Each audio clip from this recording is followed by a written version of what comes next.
and certainly on 14 megs and up, it is very effective. The question now of feeding it. When I first started using it, I decided to use coax feeder from the transmitter to the base of what I said is the make-up section. Make-up section, by the way, I don't know if I made that clear, it's because it accommodates enough half wavelengths at any frequency of operation, any band, to make sure that you have the most effective radiation from the horizontal top. And that's the object of this make-up section. And as you can see there, it's accommodating, when I say that, I mean, for example, it's accommodating almost a half wave there, just over a half wave there at that frequency, and again, almost a wavelength there.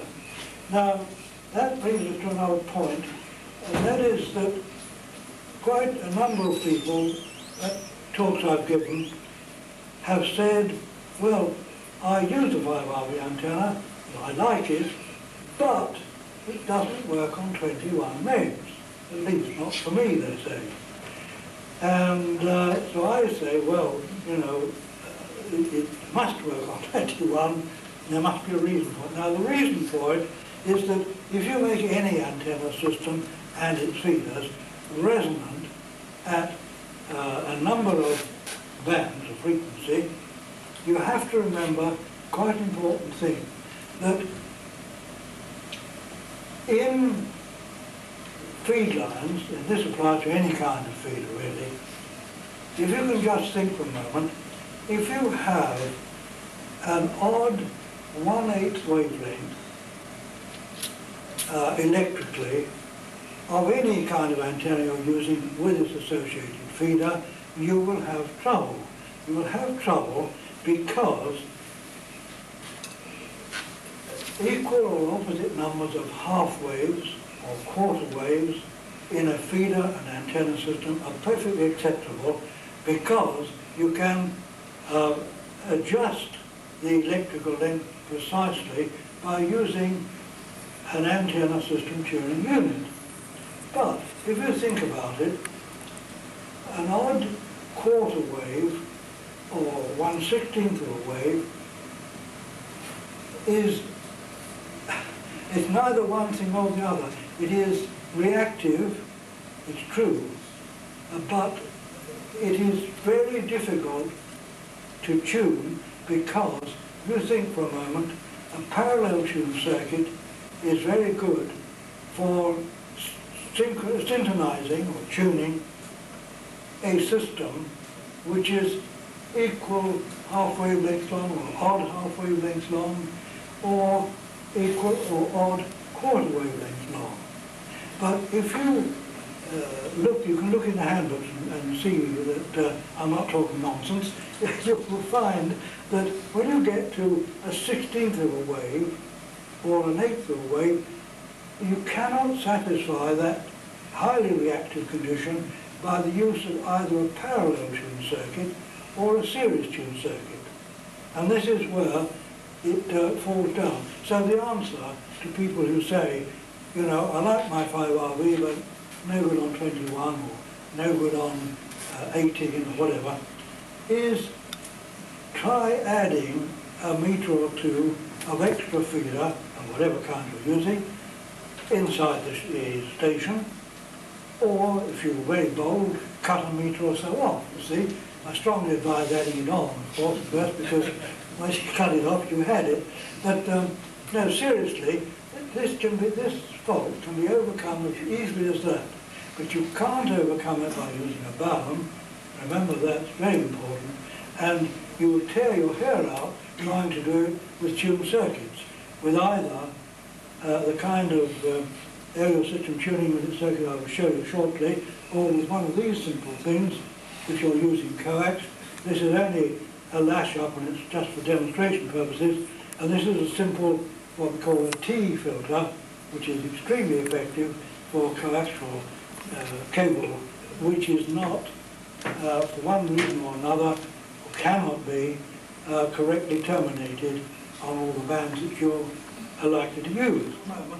These are the three typical antenna system shielding units that you can, of course, look up in various articles in the RADCOM and QST and all the other radio mags.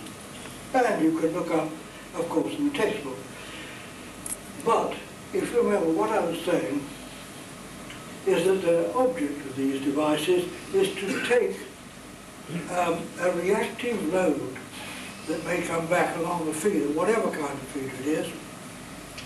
It's shown as twin lead there, but it can be open wire line, it can be anything. Not in this case coax, we'll come on to that. And this one in particular, which I have described in an article in RADCOM, I think about 7 years ago, if I remember rightly, is a particularly useful one. It's very flexible, and you'll notice one thing, that it takes a coax input. This is not this variable condenser shown there, which you probably have difficulty with seeing, is not essential. It's a bit of a refinement, so you normally forget about that. This is the link coil, which comes, of course, from the end of the coax from the transmitter, and this is a split coil with taps on either side to give you a balanced output to feed any kind of twin wire line. Now, an improvement on that is this, what I always use now myself on if I want to go from coax to a balanced feeder, and it is this. It has a split stator condenser for tuning.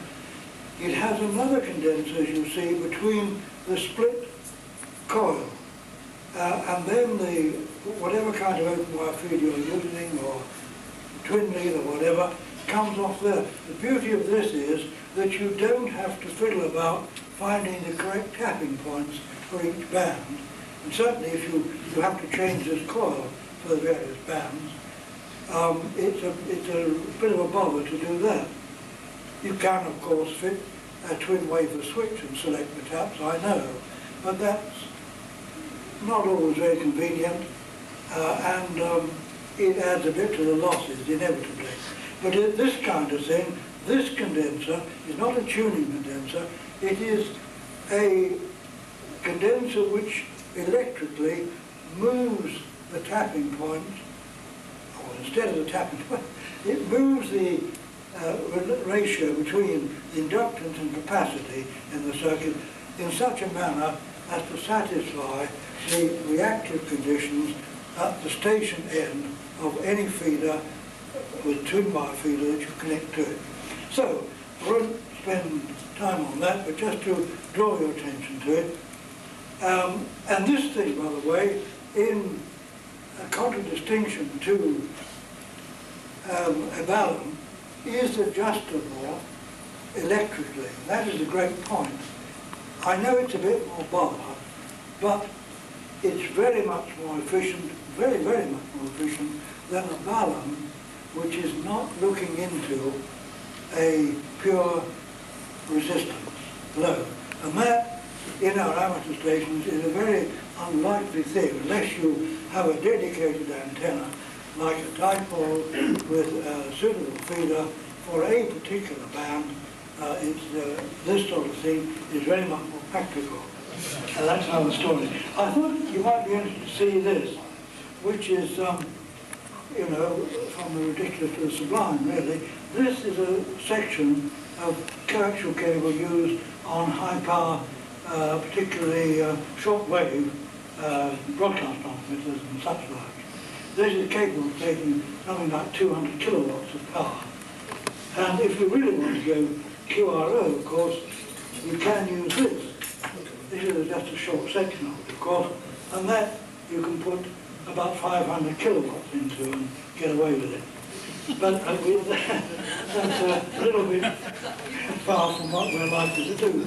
I realise what you're more likely to be using, if you don't use coax, is this sort of thing, which is very easily made up.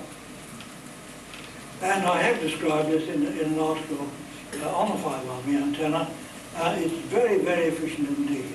The loss in this of any length that you're likely to use, even in a very big garden, you can just forget about it. It's absolutely needful. Whether you terminate it or whether you use standing waves on it. If you can't do that, incidentally, this is of particular interest to those of you that are winemakers or beer brewers, because the spacers are the plastic tubing we use for siphoning wine or beer. And it's quite obvious what it is, of course, see. The other thing is that you can, and you won't be able to see this very far back, I wonder if I can do it on here. Very crude attempt at making 300 ohm ribbon with gaps in it before it was on the market. And of course, it's very efficient. It's not quite so efficient as that, but it's very, very efficient, and certainly much more efficient than the stuff with solid insulation all the way down. Somebody did ask me once whether there was any special merit in the shape of the cutouts there. And I hastened to say no, that there wasn't any special merit. So he said, well, why do you cut them slanted? Well, the answer to that, of course, was very simple. I made this, and a whole length of it, very laboriously on a block of hardwood with two carpenter's chisels, you see, and a mallet. And it so happened that the smallest chisel I'd got was 1/4 inch wide. And if I put it in horizontally, it cut the wire. That was the answer. It was that twisted. But that was very effective, and you can all do that. Somebody told me recently that the commercial 300 ohm ribbon with windows has gone out of production. I don't know whether this was a leg pull or not, but they said the machine for stamping it out had broken down. And it's only made, I understand, in Sweden. I don't know if anybody can confirm or deny that, but anyway, I'm sure there's plenty in the stock. And that is very good stuff to use. Thank you very much.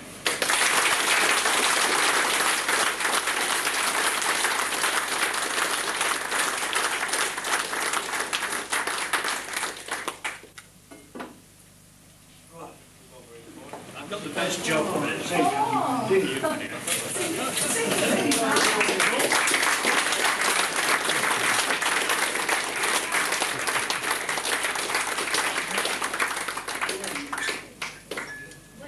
Thank you very much, all of you, for giving all these beautiful flowers. England is very famous around the world to growing flowers, but always is very famous to growing a lot of kindness. Thank you very much. Thank you. Thank you very, very much for coming, Varney, and your wife as well. It's been most interesting. And I think it goes without saying that your antenna is probably the most famous antenna in the entire world. And we feel very honoured to think that you've been in our club tonight talking about it. Louis Varney.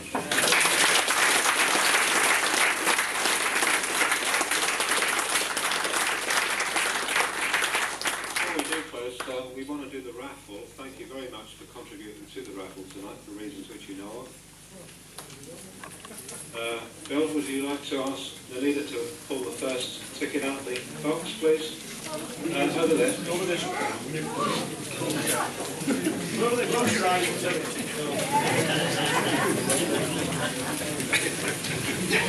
Just the first one.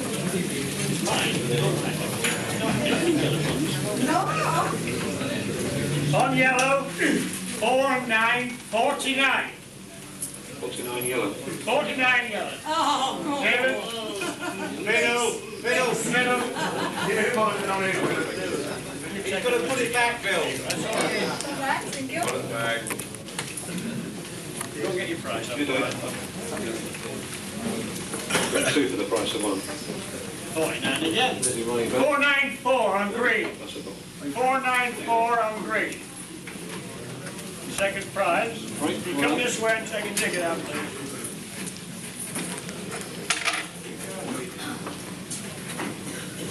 Two. 71 on yellow. Yellow 71? Yellow 71. That's it. Right at the back. Yeah, that's it, Phil. Thank you. Thank you very much. Your Thank you very much. subscriptions.